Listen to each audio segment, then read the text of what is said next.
முப்பொருள் நேயர்கள் அனைவருக்கும் வணக்கம். இந்த வீடியோல நம்ம எத பத்தி பார்க்க போறோம்னா, ஆன்மீகத்த அறிவியல் கொண்டு ஆராயலாமா? ஆராயக்கூடாதா?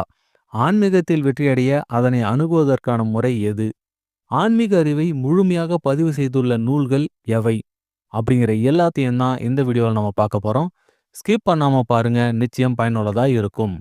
அறிவியலை கொண்டு ஆன்மீகத்தை ஆராயலாமா என்றால் ஆராயக்கூடாது. ஏனென்றால் அறிவியல் என்பது எப்போதும் அணுக்களால் உருவான ஜடப்பொருள்களைப் பற்றி மட்டுமே ஆராய்ந்து விளக்கங்களை தரும்.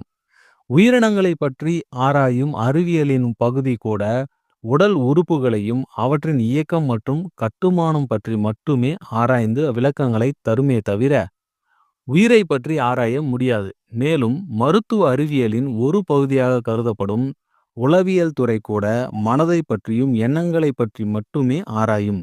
இந்த மனமும் கூட இந்த உடலோடு தொடர்புடைய ஜடப்பொருளே.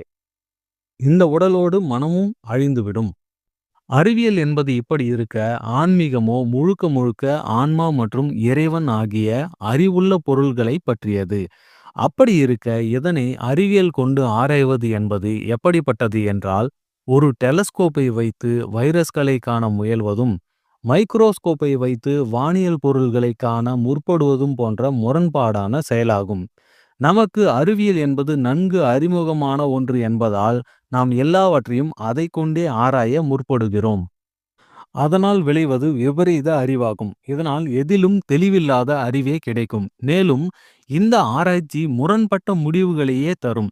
சரி, ஆன்மீகத்தை எந்த முறையில் அணுகுவது என்றால், நம்முடைய முன்னோர்கள் ஆன்மீகம் தொடர்புடைய கருத்துக்களை அணுகவும் ஆராயவும் மிகவும் நேர்த்தியான மற்றும் துல்லியமான ஒரு துறையை உருவாக்கி அதில் முழுமையும் அடைந்துள்ளார்கள்.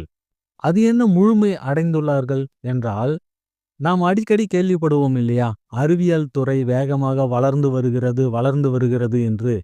எனவே அறிவியல் இன்னும் வளர்ந்து கொண்டுதான் இருக்கிறதோ தவிர முற்று பெறவில்லை.